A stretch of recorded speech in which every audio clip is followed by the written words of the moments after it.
All systems go. So. Do. Thank you. Sorry. Thank you for crushing my dreams. You know what? I'm out of here. I always wanted to be a stripper in Las Vegas, and I think God has finally sent me a message. That's the sign. That's it. Fuck the podcast. He's off to Vegas, just like showgirls. Now you too can pay $900 to come and see your favorite 4 nominees. Oh no! Get a hell of a lot more money stripping than you would get in anything on YouTube. Let's face it, they amount to the same thing. Yeah, actually, if you whore yourself out on YouTube, then maybe you'll get as much in real life if you actually did whore yourself out at a strip club. Well, if you whore yourself out to Machinima, Microsoft will contact you to be like, hey, advertise the Xbox One, say nice things about it, just don't tell anyone about it. You go to a strip club, all of a sudden hear PewDiePie!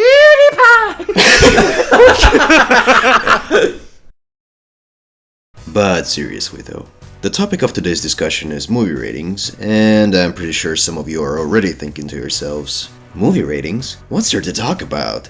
Exactly. What do we know about movie ratings anyway?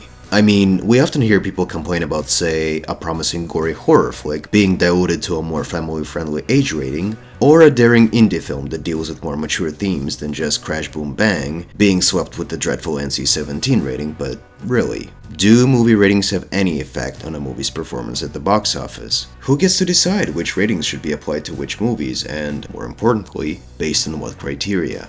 I mean, I think the most basic issue here is social constructs are changing constantly. We don't use the same language that we used, maybe 100 years ago. We don't have the same values that we hold even 50 years ago. And the movie ratings never quite reflect that in the way that they should. People are becoming more and more aware of social politics and, how do you raise your children? What do you show people? With the internet, it's become even easier to become aware of, all of these issues. So it almost feels as though it's slightly patronizing and slightly arbitrary to be slapping a rating on certain films, I mean, the R rating is mostly there for advertising. Yeah, no shit. I mean, that's just is. If you have an NC-17 movie, there's like almost absolutely no chance that you'll ever fucking get your movie promoted, even on store shelves. You know what? And that's the thing I've noticed too. It's like, with this in the gaming industry, although this is just going to be a quick aside because I understand this is about the movie ratings, but like, no, just hold on. It's like whenever you just see something either rated T or, rated PG-13, nobody ever wants to really see those or really purchase those, where if you see something rated R or M, it's like, ooh, grown-up things, I want to go to those, even though the movie may not actually warrant a rated R rating in itself. It's quite a weird dichotomy. I remember Gore Verbinski was keen for years to make a Bioshock film, and he wanted it to be rated R. And most studios said, well, if it's going to be Bioshock, that's a really strong-selling franchise. We want that to be rated, as kid-friendly as possible. So obviously there was no balancing the books on that. I mean, it's one of the reasons The Lone Ranger kind of did so poorly, because by and large, again, it's a Gore Verbinski movie, and he was keen to kind of push it to Rango levels of obscenities. And the funny thing is that Rango got through Nickelodeon, and Disney never quite let The Lone Ranger go through in the same way with the rating system. Well, trust me, there's more problems with The Lone Ranger than just fucking rating system. For instance, I know for a fact that Guillermo del Toro has tried for years and years and years to adapt H.P. Lovecraft's At the Mountains of Madness. And the way he saw it, he wanted to make a faithful adaptation. He wanted to be an R-rated movie, because even though there's not a lot of gore in the story itself, it is very psychological, and I mean, it's Lovecraft. It's still deeply disturbing. It's still deeply disturbing. It's Lovecraft, and releasing it as anything beneath an R would be a disservice to the author. Anyway, so he goes to several studios, and they say, listen, it's a neat concept. We kind of like it, but we still want to, dilute it. So what they propose to do is they propose to introduce a romantic subplot. Yes. For Lovecraft, of all things. Fuck! Wow. Lovecraft. Hush, I'm not done here. They wanted to make it a PG-13, obviously. No graphic violence, make a couple of clever cuts so that the audience thinks of violence, but we never show violence. And the third stipulation is probably the most offensive one. They wanted to make Tom Cruise, the lead role. Yeah, there's a problem with that. And besides, we've already had it at the Mountains of Madness movie. It's called The Thing. But to be serious here, you know, it's the kind of stuff like that ruins potentially good movies. And I mean, if Del Toro got a hold of At the Mountains of Madness and was actually able to make it without bullshit interference like that, then it would actually be an amazing movie. He loves Lovecraft, and you could see the deep influence in a lot of his films, like the monsters in Pacific Rim, in Hellboy, the first film with like the tentacle-faced creatures and the gigantic god thing at the end. I mean, he would be the perfect director to make that movie. So just to hear about all that shit just really... The romantic subplot is absolute bullshit, because if you read Lovecraft religiously, like Ken and I do, Lovecraft never has female characters in almost any of his stories, because he never talks about women, and he never talks about money, because in his lifetime he rarely had either. And yes, you know what, I do agree that Del Toro would be an ideal director for Lovecraft material, but here's the thing.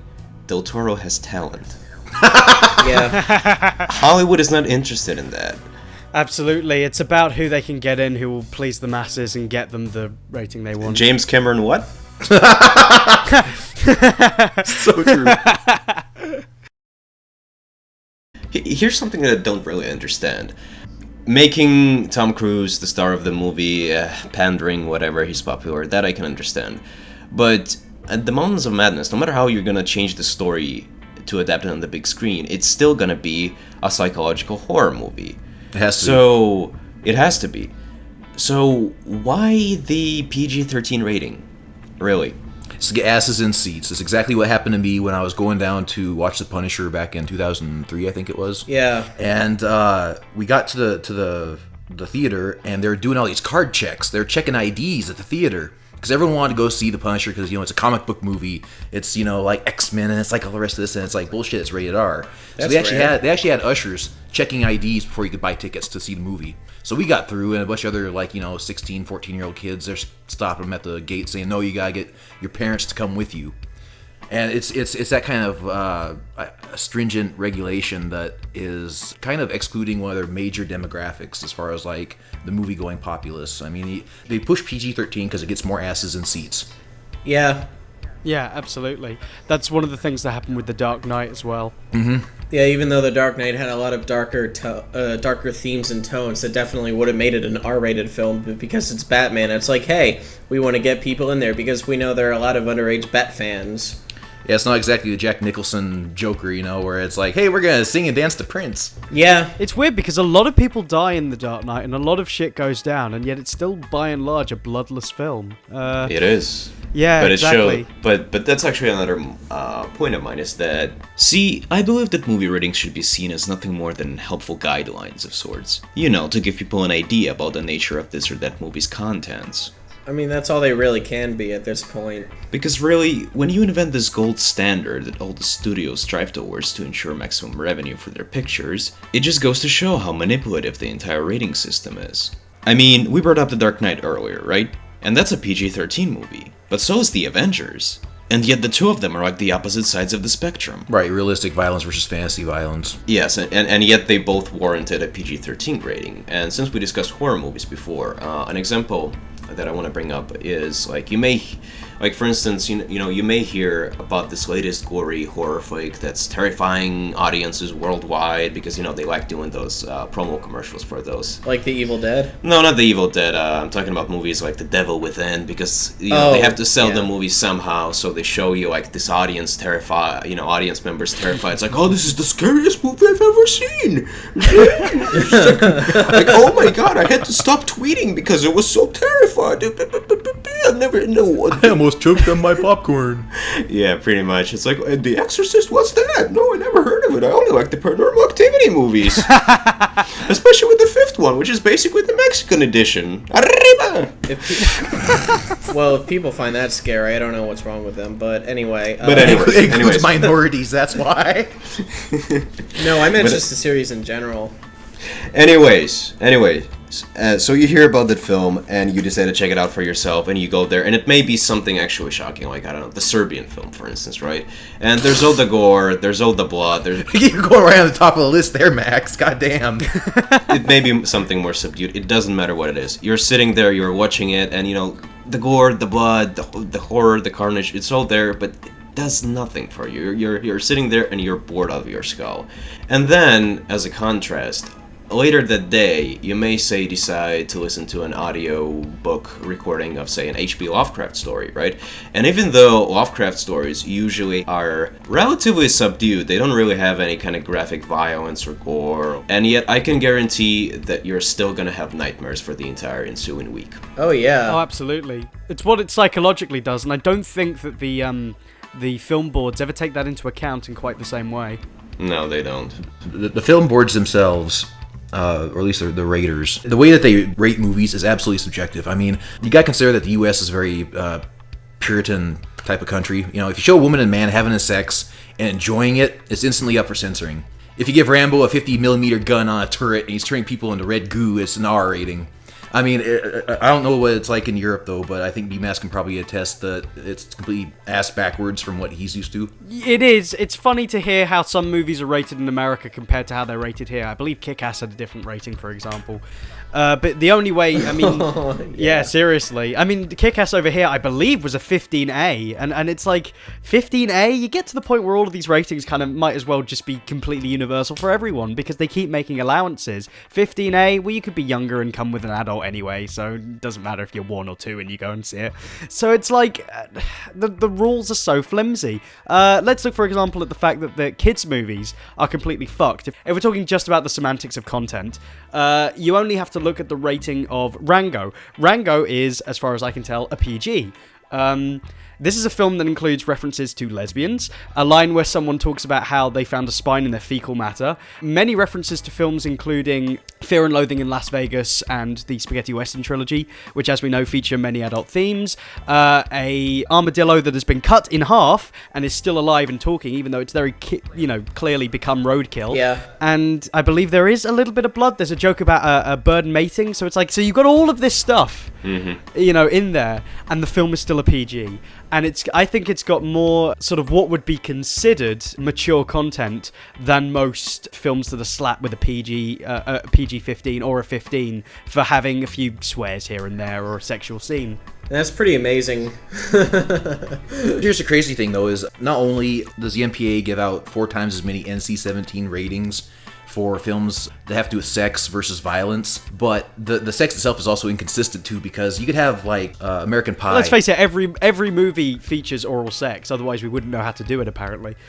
So but here's the thing, is it's really crazy. You could have a movie about a guy who fucks a pie, masturbates with a pie, and it gets rated R. But if you show a clip in your movie where a woman is having an orgasm, it's just her face. Yes. While she's having orgasm, instant NC-17. I mean, it's almost sexist in a way.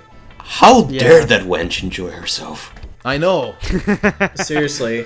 But it's just really weird that there's no consistency between what is the line of. I mean, personally speaking, I should stress that when I mention all of this, I'm not being a prude here. I'm not saying, oh, that should be slapped with a rating. What I'm saying is, it's just bizarre that there's no sort of connecting factor, deciding factor on what defines for vulgarity, etc., which again is a subjective value and shouldn't be given anything. So it's like, swearing is okay, but is it sometimes not okay? And they say "see you next Tuesday," a reference to cunt in the way back, and yet that was a 12A over here, and it's like, I don't know, it's just all over the place. It's absolutely. Does anyone else have examples of exactly how it's, so like, do sex, swearing, and tobacco and alcohol, are these all on different levels of what can be shown and what can't be shown? Well, they are on different levels. Because it feels like they are sometimes. I actually have a pretty interesting and funny example, actually, from the very special men, Matt Stone and Trey Parker.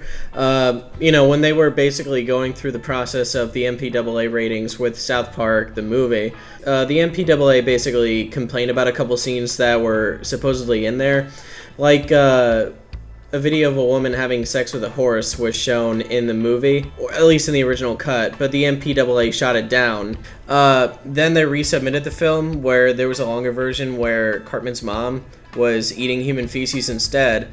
While that was meant to be like a big FU to the censors, the MPAA thought that was fine and left it in. Oh, Jesus! So Catherine the Great got tossed over for German incophilia. Yeah, basically. It's exactly what happened to Team America, too, because Team America, they have that puppet sex scene. Oh, yes. The theatrical release only has, like, you know, there's no genitalia on the puppet, but they're doing all these weird different acts and stuff. And so they submitted the film up to the MPAA, and the MPAA is like, no, you can only have missionary and woman on top. That's it. So what they did is they went back and they added the golden showers and the chick shitting on the guy's face and resubmitted it, and they said, okay, you just got to cut out the pissing and the shitting and it's fine. You know, never mind the fact that a bunch of celebrities get killed. Never mind the fact that it features the song "Everyone Has AIDS." Never mind the fact that it features a hilarious racial commentary when he has his face remade to become the ultimate terrorist. Brown face and pubic hair, and a shower towel on his head. Never mind all that. It was two puppets pissing on each other. But that's the thing, isn't it? The MPAA and the rest of these organizations that rate stuff, they rarely, if ever, take context into account. Absolutely. As such, you just can't help but get the impression that they simply fast forward through these movies and just look for, you know, visual naughty stuff and pay little attention to everything else. Yeah, exactly. Which is why we can have Batman the Brave and the Bold, a G-rated tongue-in-cheek nod to the classic Silver Age Batman comics, have clever puns about Aquaman having a small dick or The Flash having premature ejaculation problems, under the guise of a catchy cabaret song. But nobody batted an eyelid when there was, a joke about Samuel L. Jackson being the Black Snail in Turbo. No one batted an eye when Rango makes the joke about a spine being found in the fecal matter. Because it's a kiddie film. I'm not saying that these shouldn't be there or that they should be judged, but it's just really funny that they let that go. But the minute that you see any sexual activity, oh no, that doesn't come under the same label. And don't get me started if your film decides to feature smoking. Dear Lord, you will go under so much shit for that. You gotta love and tolerate everything and what people do, except for smoking. Yeah, exactly. Yeah, smoking's up there with like being a Nazi. Well, smoking on screen has undergone probably one of the biggest changes. I mean, when do you ever see anyone smoke on screen anymore, unless it's a throwback film or a film talking about the 1940s or something? Nobody does it anymore. They can smoke weed though. That's especially if it's a James Franco film and it's for laughs. Then yeah, that's okay. Yeah, exactly. In fact, Max, I was going to say in Wolf of Wall Street we see people, but do we ever see anyone smoke? No, because tobacco is evil. Oh shit! I just realized because I love tobacco is the devil's weapon of destruction. See, I thought it was a great. It corrupts your soul. Never mind the money, the rampant, excess. It's the smoking that's going to do you in. Listen. Snorting coke out of a prostitute's asshole is fine. That's the Christian way. Getting so fucked that you reach a stage that you name yourself the cerebral palsy stage, that you can't even get to your fucking car. That's fine. Having a little cigarette, just 5-minute vacation. Yeah, you can't have that. And I guess there's also a sexual connotation added to that as well. The fact that you'd push one up in the packet and one cigarette would come out on its own, and it's, it was an invitation. It was a sexual invitation. It was both in one. And I guess the film review boards have sort of decided that enough is enough. They have to follow government guidelines on that. So. Well, Hollywood wanted to go back and like Casablanca and stuff and computer. Oh, are you serious? Digitally remove cigarettes from old movies. God, they were fagging it away constantly in Casablanca. About 10 years ago, they wanted to go back to a bunch of old movies and they wanted to digitally remaster them so that they could take out the cigarettes. Oh, gee, I'm reminded You're kidding, of right? Yeah. So hold on. In Casablanca, Humphrey Bogart, instead of smoking a cigarette, he's gonna suck on a lollipop.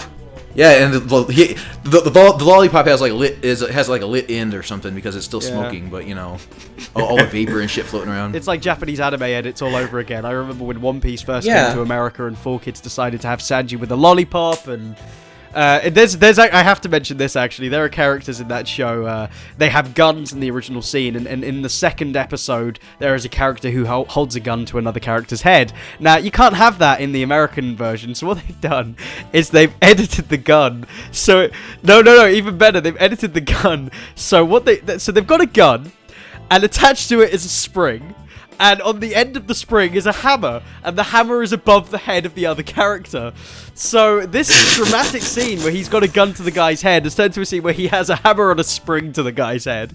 So, wow. What is this, Harley Quinn? I mean, seriously, I was about to say, actually, how they made Sanji eat lollipops instead of smoking. Yes, they did. And I know it's just for television, but it's a good example of how, westernizing...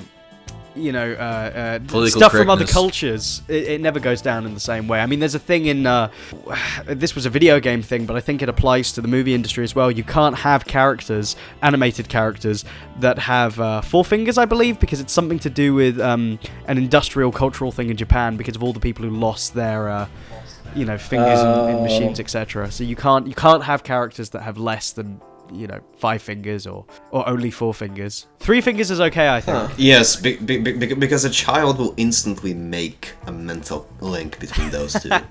He's not just gonna think like, oh, it's a cartoon, and in this universe everyone has 4 fingers. That's the anatomy. Never mind that freaking rabbits talk in this universe. What's crazy? The fact that the rabbit has... It's also crazy how the MPAA and ratings and sensitivity have actually affected the way in which we create films. I remember that piece of shit film Cast 2, they were sort of showing a behind-the-scenes look at it. And there's a gag where a James Bond-style villain car says, we're going to torture this character in some way or another. And the way that they said it originally was, we're going to activate a nuclear facility. Well, the nuclear reaction had just happened in, was it in Korea or Japan, where the facility... No, Japan. It was in Japan where the facility had exploded. And you hear John Lasseter say, well, we want to be sensitive to our friends out there in Japan, so we're going to edit that line using we're just going to change the lip sync, and hey presto, the line has changed. So, I don't like the way in which ratings have actually had films altered as a result. Now that you mentioned connections with like real world violence or real life events, here's a little bit of interesting trivia for you. When I was doing research for this particular topic, I stumbled across like a list of things that are considered obscene in other countries, just to sort of like compare, what's taboo in say the Western culture and what's taboo in Asia or whatever. Anyway, so, and we've discussed this already, but like as far as like America's concerned, what's the big no-no here? Sex, nudity, stuff like that. I mean, violence is a-okay, right?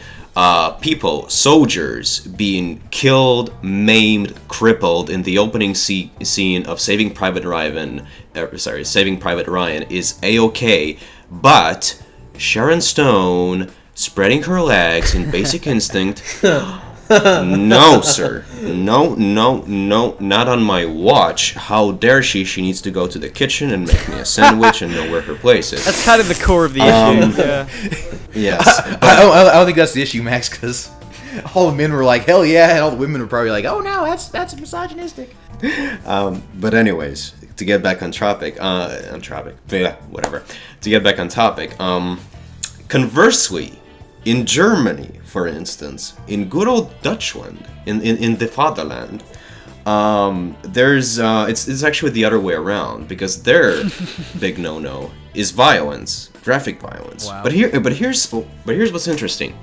They're a-okay with realistic violence. Like if you were to make a realistic World War II film that addresses the Holocaust, killing, torturing, rape, that's fine, because the way they see it, like that happened, so why sugarcoat it, right?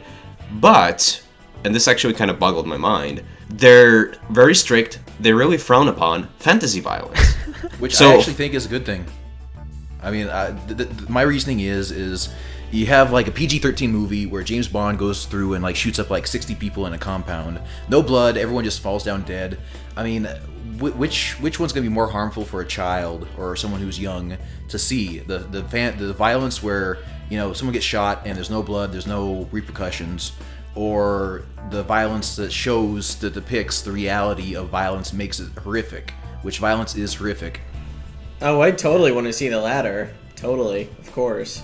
Yeah, but I kind of feel that's a whole different issue of movie violence versus real life Yeah, violence. it comes because down what I was to about to bring up is for, like I said, the aforementioned realistic Saving Private Ryan World War II flick with the violence and whatnot is A-okay, but something like Game of Thrones, which technically features all of that, would be frowned upon more severely because it's a fantasy world. Like, that never really happened.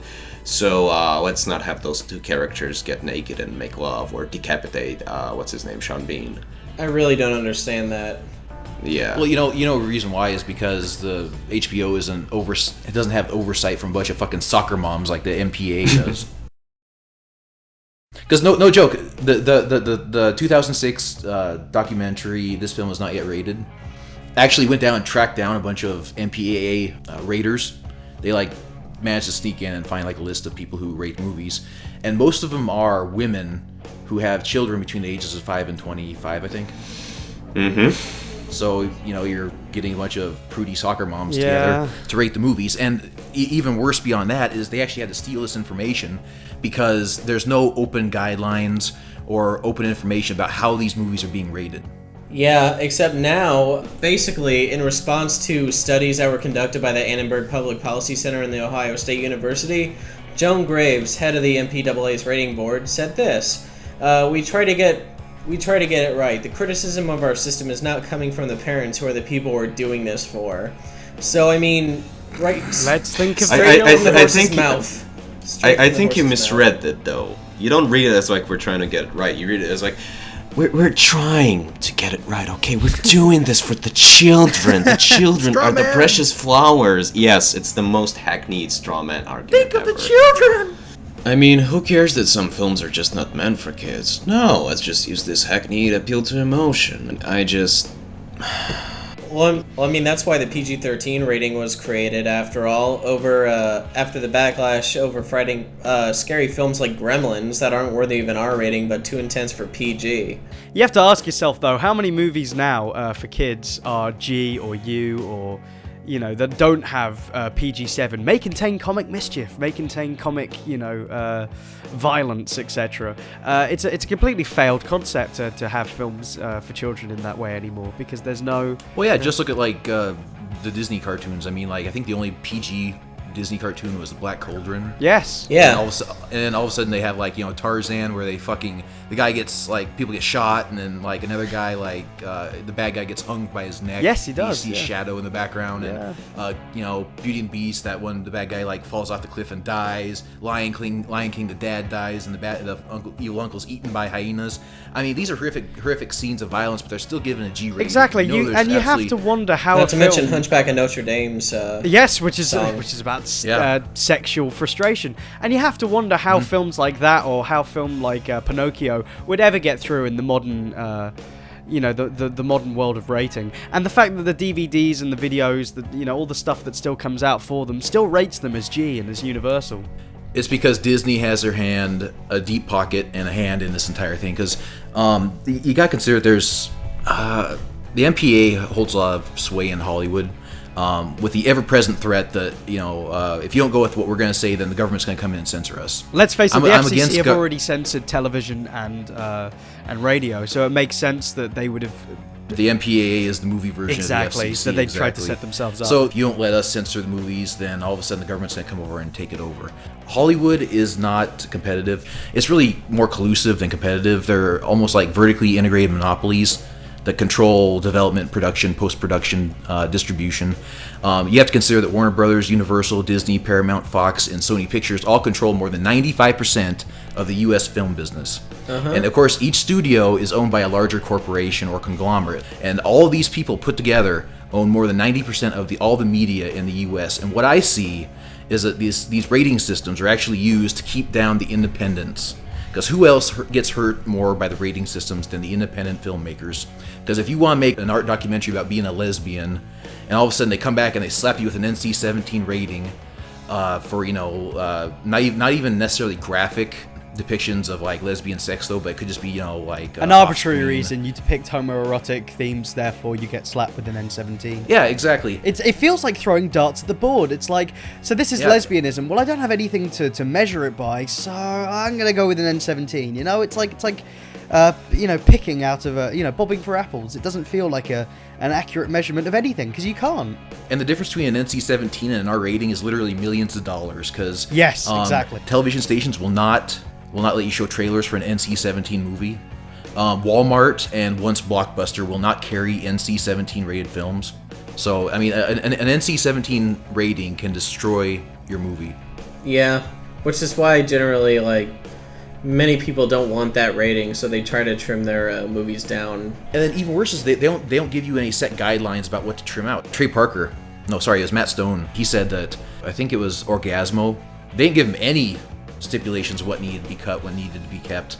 And then all of a sudden, like later on with the Team America movie, they actually did give him a list of things that needed to be changed. And he says it's so inconsistent and it's so subjective and it's absolute bullshit. When they made Orgasmo, had they made South Park and made a name for themselves at that point? No.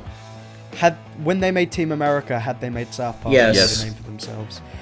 That perhaps answers the question in terms of they had an audience that they were you can after, sweat and from the suddenly they were creators of allowed South to. Park on the poster. Yeah, Yep. exactly. And South Park, who owns South Park? Is it Paramount, I believe? Yes. Yeah. Yep. It all makes sense now.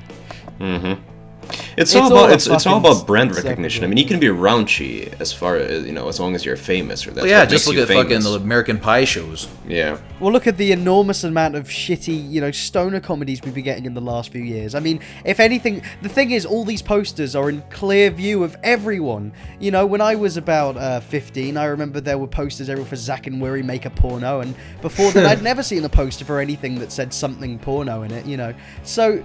That's because it's Kevin Smith. Exactly. Yeah, exactly. But just look at like the American Pie marketing that they did for that. Women holding up a pie with a gigantic hole in the middle, and everyone else who's seen the first movie automatically says that's pie a la mode.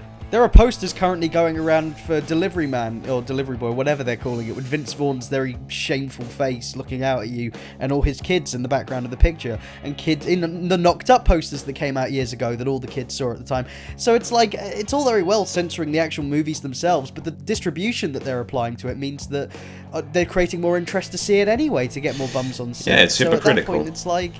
Yeah, it's very hypocritical. It's all about interest. It's like, well, what's the better risk to take? Is it better to risk, you know, making sure that the film gets this kind of branding, or is it better to make sure that this film is, you know, published everywhere to make sure that lots of people go and see it so we get more money? Yeah. You know, it's like where do we make the money the most? Like I go back to one of my earlier examples is American Pie. You Yes. got the woman barely touching the guy and he orgasms twice on camera. Yeah. Right? Yeah. And then all of a sudden you have like maybe like an independent movie where it just shows a woman's face as she's enjoying oral sex, and you know she orgasms, the expression on her face. That's all they show. Yep. And that one gets the NC-17 rating. I just found something actually that could really strengthen our argument actually, and I think a lot of this upholding of moral values or standards is very political in nature. Like, as you know, there's like a very strong tie between the MPAA and the U.S. government. You guys may or may not know this, but basically from this article that I found from the Northwestern Journal of International Law and Business, the mutual fascination between politicians and the film industry has a particular resonance for each side. By associating with celebrities, politicians affirm their legitimacy, and celebrities view politics as part of a quest for respectability and just another stage to exercise their ego. So, with these close ties between the movie industry and the U.S. government, I mean, the MPAA may also be trying to uphold certain moral codes. So what we're really talking about here is vote chasing. Vote for me and I'll give you the world that you want, soccer mums. You want to see films that have, you know, slightly cleaner material? Vote for me and I'll give you that. It's always been about vote chasing. I mean, it could be, yeah. Well, even during the even during the communist blacklists, the government got involved. The McCarthyism is a really good example of vote chasing at its finest. I'll get rid of those commie bastards if you join me. Because Walt Disney reaching out his hand. And exactly. it, you know. Like the communist blacklists happened after the Disney and Warner Brothers strikes of the 1940s, and when they're doing the question, it was an excuse to try and keep the workers in line. Yeah, it was union breaking. Is what it was. It was these people were creating labor unions and going on strike. Then all of a sudden, two questions that always routinely were asked during the blacklists were, and get this: are you a member of the Communist Party, or have you ever held a position in a screenwriters guild? Really? And if you answer that you were part of a screenwriters guild, then you automatically are associated with being a communist, and you are instantly blacklisted. So it was a way to keep people from joining these unions. Yeah, it's the Woody Allen film all over again, The Front, in which he talks about how he portrays a blacklisted writer who is desperately trying to get work again through another name. It's just barbaric. It just took these people's lives and threw them aside. Well, I mean, that's why Charlie Chaplin vowed never to return to the United States after he was kicked out during the whole, McCarthyism thing, because he was blacklisted as a communist after his movies like Modern Times. That's a fantastic film, and yet it also has like what people may perceive as very socialist undertones. So they got scared of that. So they were like, "Who was Don't the director forget of the about the FBI great back then?" dictator. Yeah, and the dictator. Hoover. There's a joke he makes, which they make a point of in the serialization of his life, the Chaplin film made by one of the Attenborough brothers, where he, in one of his films, he kicks an immigration officer up the backside, and of course the America, wasn't happy with it, because here comes this British guy, comes into our country, makes a joke about our immigration laws. There was already a lot of bad blood right from the outset when he arrived in Hollywood, and it's why he set up United Artists in the first place, because he wasn't happy with the way that films were driven at that point. Exactly. Yeah, if you guys want to see a great documentary about Charlie Chaplin, by the way, it's called Charlie: The Life and Art of Charles Chaplin. That's where I got that little piece of information from. Of course, it's well known, actually. But yeah, check that movie out. Here's another little tidbit about government being in cahoots with the MPAA. In 1966, the president of the MPAA, Jack Valentine, had really, really close ties with Lyndon Johnson, the president. And they actually say that he was kind of like a lobbyist for the MPAA.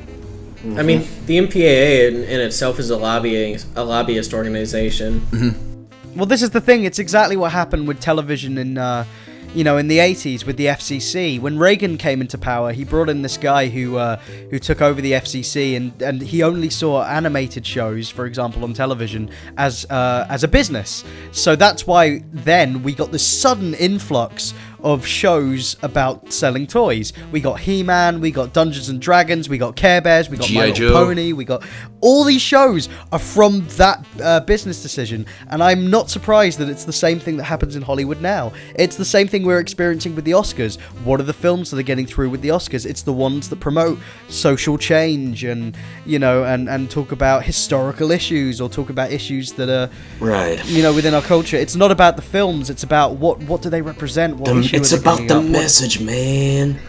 Well, I mean, that's... How are they pandering? And the ratings reflect that. Sorry. The ratings totally reflect that. Well, I mean, generally that's why we see all these America movies coming out in Hollywood right now. And I think it has a lot to do with that strong tie to the government. Like, that's why you see movies like The Lone Survivor, and that's why you see movies where they're very jingoist. Well, like Pain and Gain. Where you basically see... sort of, I don't know, I'd call it propaganda almost, because it's sort of glorified. Well, yeah, it's Michael Bay. Well, no, I mean, the glorification of the military has always been there, because anytime you use the military in a movie, you have to get the Pentagon's approval. Yeah, I'm not even joking, because like the John Wayne movie, The Green Berets, Top Gun, all of these movies had to get an A-OK from the Pentagon. Yeah, and Max, I was actually talking about The Lone Survivor being the propaganda one, but yeah, doesn't the U.S. military actually have advisors in Hollywood to advise them? They have people that if you do anything that kind of like shines the military in a less than perfect, less than heroic kind of way, then the Pentagon can go in there and they can bust up your movie or cause hell.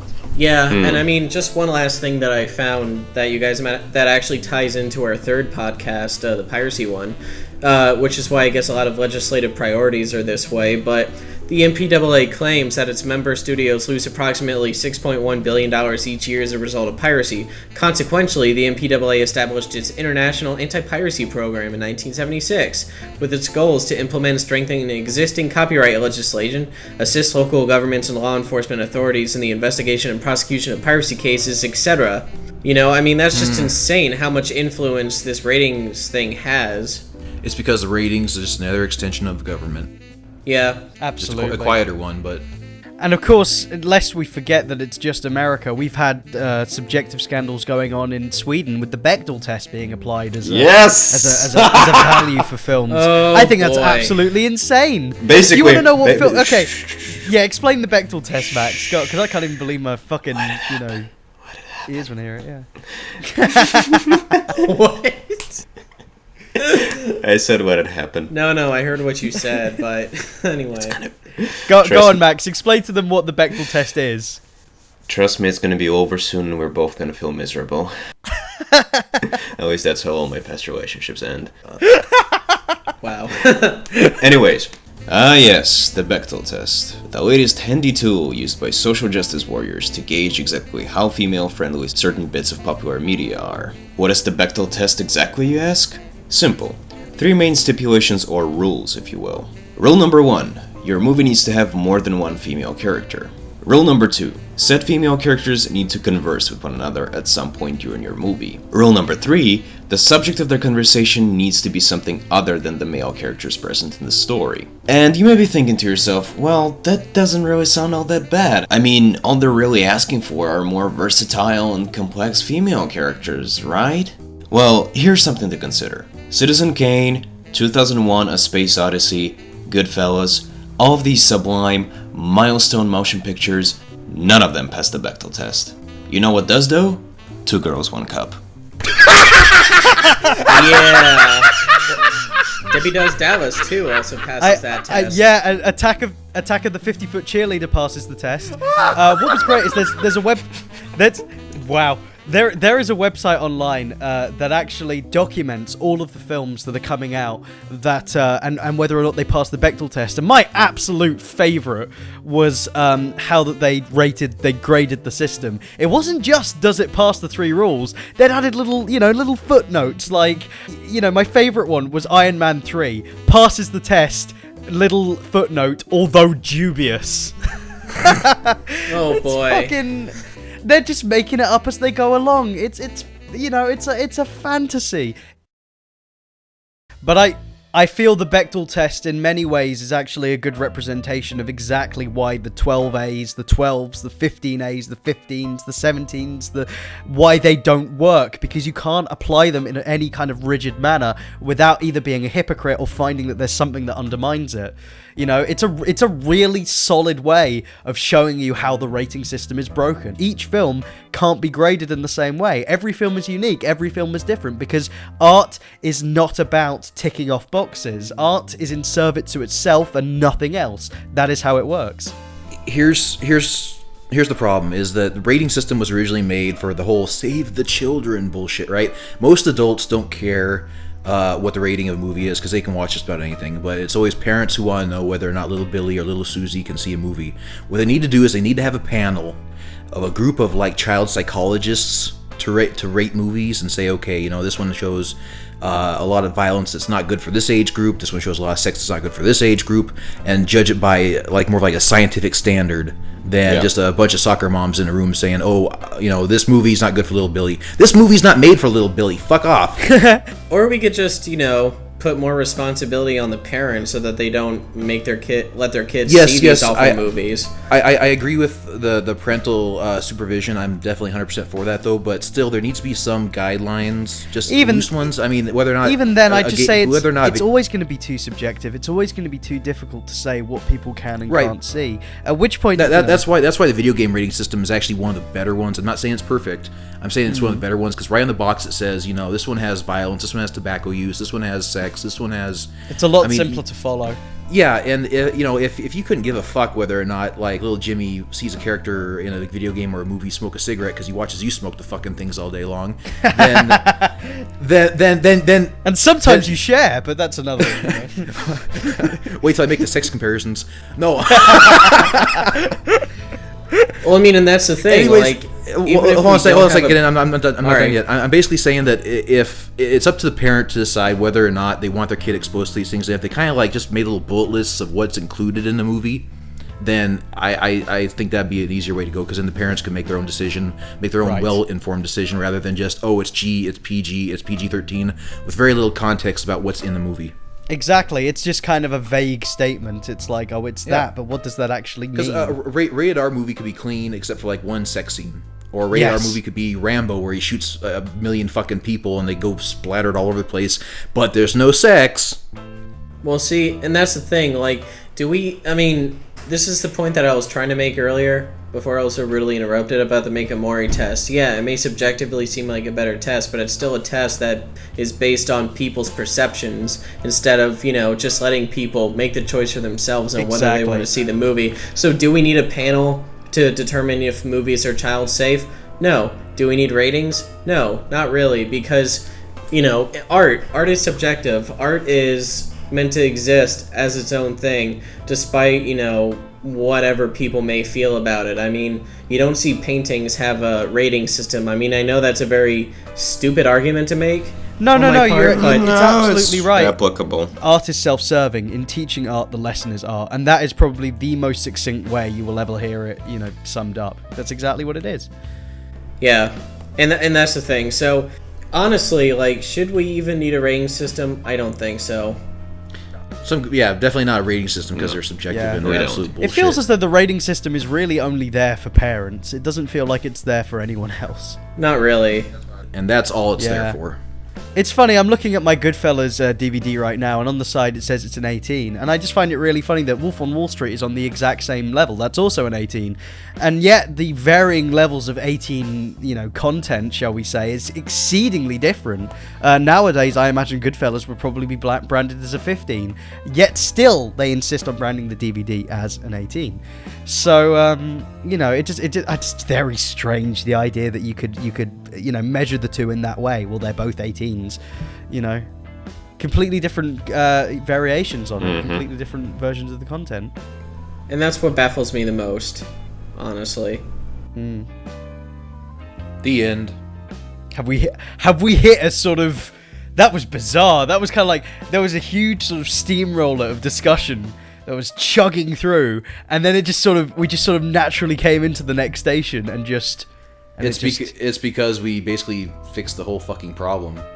We really did, didn't we? That was brilliant. Yep. We just sort of brought it around and did the job for them. Yeah, I actually want to give us a job, Yeah, I actually like that we came to a conclusion. We didn't really need to think that hard about it, but after analyzing the problem, it's like, you know what? Analyzing. I love you, Ken. Well, wait, so you mean that a CCS Video Podcast did not actually end abruptly for once? It didn't end on a joke. No! We have to end on a joke. Quick, somebody get something out of your ass. Quick, think! Alright, Max, bend over. I'm going to come over there. We'll get in the schoolboy position. Somebody get the Dark Master, hurry! we pan over and the Dark Master's sitting there in the corner with the newspaper. He just shrugs at us.